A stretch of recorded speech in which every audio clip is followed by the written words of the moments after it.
UK 1 penny coin from 1996. Welcome back.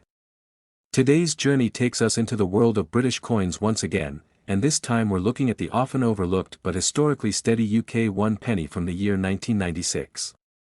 Now at first glance, this coin might seem like just another penny, but dig a little deeper, and you'll find it has more to say than most people expect. Historical background. Let's start with the basics.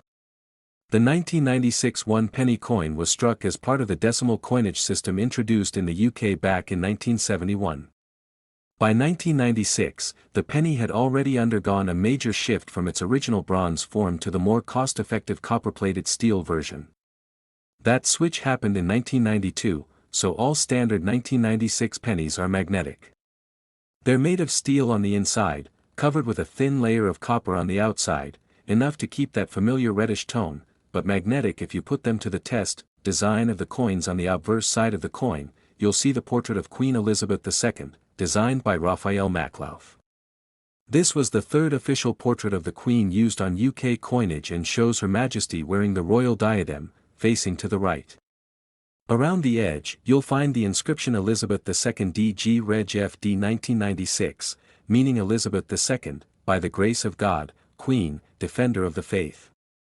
It's a familiar sight to anyone in the UK and gives the coin its classic royal feel. Turn the coin over and you're met with the elegant crown portcullis, a design created by Christopher Ironside that's been on the 1 penny coin since decimalization.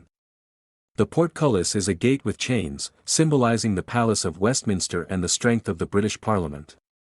It's a simple design but full of tradition, and it anchors the penny as a serious part of British monetary identity. Mintage of pennies. In terms of size and structure, the 1996 1 penny measures 20.3 mm across, weighs approximately 3.56 grams, and has a smooth edge. These details have remained consistent across the copper-plated steel era, and they're part of what makes the coin so recognizable in your pocket. Now let's talk mintage. In 1996, over 464 million 1 penny coins were struck by the Royal Mint. That's a huge number, meaning this coin is by no means rare in general circulation. If you've got one that's been through pockets, wallets, and piggy banks, chances are it's worth exactly 1 penny.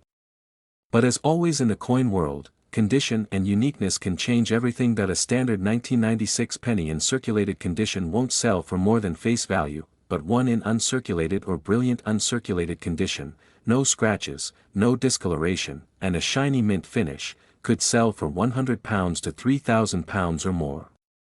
These higher-grade coins are usually found in coin sets or kept safe by collectors since they were minted. There were also proof versions of the 1996 penny struck for collectors.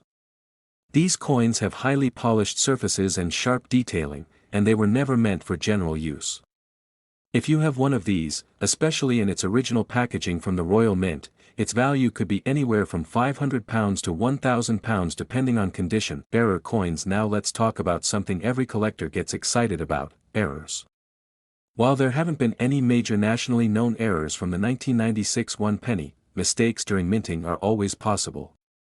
Misstrikes, double strikes, off-center images, or even incorrect planchets can all add serious value to what seems like a common coin.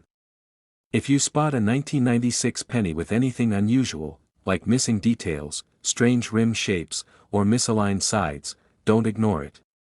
Get it checked out by an expert or a local coin dealer. Even minor errors can push the value up to £200, £5,000, or sometimes more depending on rarity. How to do magnetic test. One of the easiest and smartest things you can do is the magnet test. Since every regular 1996 penny should be copper-plated steel, it should be magnetic. If yours isn't, you may have something rare, possibly a leftover bronze blank from before 1992. Those transitional errors are extremely rare, but when they appear, they can be worth a small fortune to the right collector. So always keep a small magnet nearby when checking old coins. Now let's get a bit into collector advice. Tips for collectors. If you're trying to sell a 1996 1 penny, be sure to describe it accurately.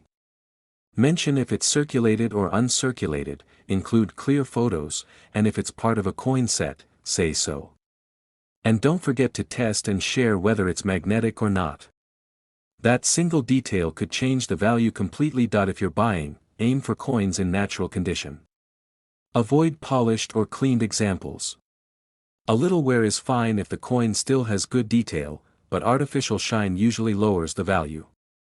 Proofs and mint set versions are great for building a collection, and they often come at affordable prices too. Conclusion: so is the 1996 UK 1 penny a £1,000,000 coin? Not quite. But like many everyday coins, its true value comes from what it represents, a snapshot of a stable moment in British monetary history, part of a trusted design, and a potential treasure for collectors if the right conditions are met.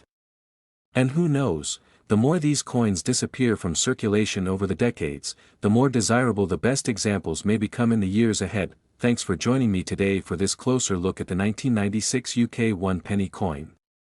If you found this video helpful or interesting, make sure to like, subscribe, and turn on that bell so you never miss out on the next coin we explore. And if you've got a 1996 penny you think might be special, or even just a favorite from your collection, share it with us in the comments below. Until next time, keep checking your change, keep learning, and happy collecting.